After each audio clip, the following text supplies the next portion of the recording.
A Young Man on the Titanic, from Night on the Galactic Railroad by Kenji Miyazawa.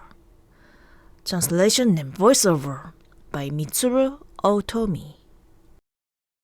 During Giovanni and Campanella's journey, a young man with a tired, wet head and a young sister and brother boarded the galactic train.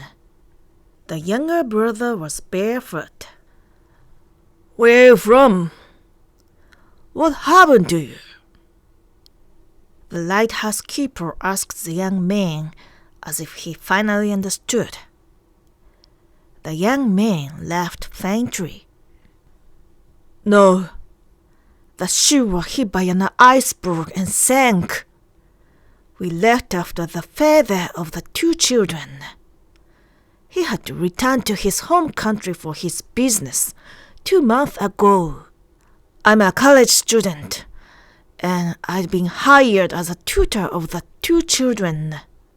On the 12th day, which was either today or yesterday, the ship hit an iceberg, leaned over, and was about to sink. The moonlight was faint, but the fog was very deep. However, lifeboats on the port side were already under the water, so it is impossible for everyone to get on board. The ship was gonna sink any minute, and I desperately called Dad for help to get the two children on board.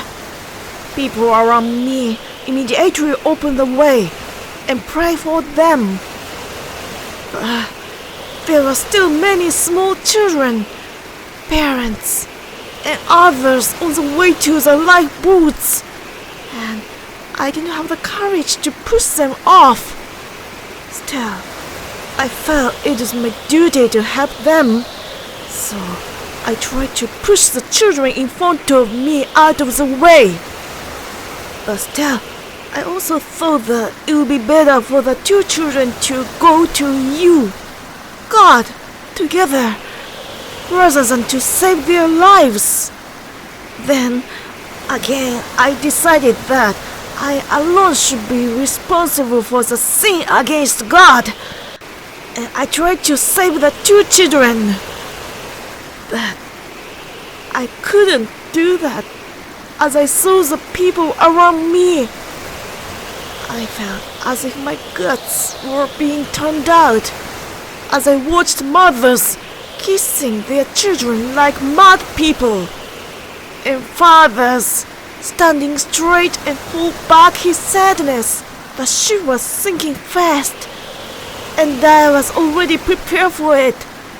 So I held the two children both in my arms and waited for the ship to sink, trying to stay afloat. A light buoy was thrown by a crew, but it slipped and went to the other way. I worked hard to get it off the lattice work of the deck, and the three of us held on to it tightly. Out of nowhere, there were shouts of hymn number 320. Immediately, everyone sang it at once in various languages. Then, suddenly, there was a loud noise, and we fell into the water, thinking we are already in a whirlpool. But I firmly held on to the two children, and where I thought I was out of sight, I found ourselves here already. The mother of the two children died 2 years ago. Yes, the lifeboat must have survived, because they were rowed quickly away from the ship by some very skilled sailors.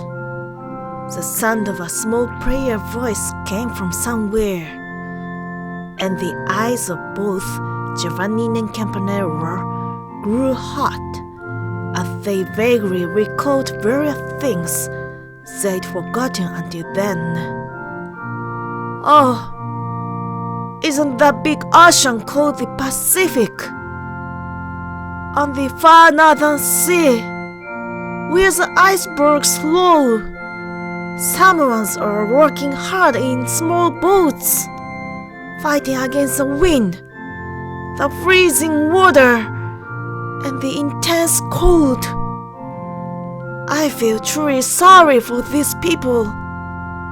What can I do for the sake of these people's happiness?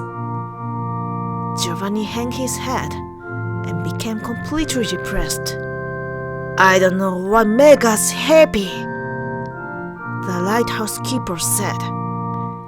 If you're on the right path, no matter how hard it is, every step you take, up and down the mountain path, is a step closer to true happiness. The lighthouse keeper was confronting the young man. Yes, it's so. Our sorrow is God's intention to bring us to the greatest happiness. The young man answered as if he were praying. The sister and brother now exhausted, and they are all slumbering in their seats. Brother's barefoot now wears soft white shoe.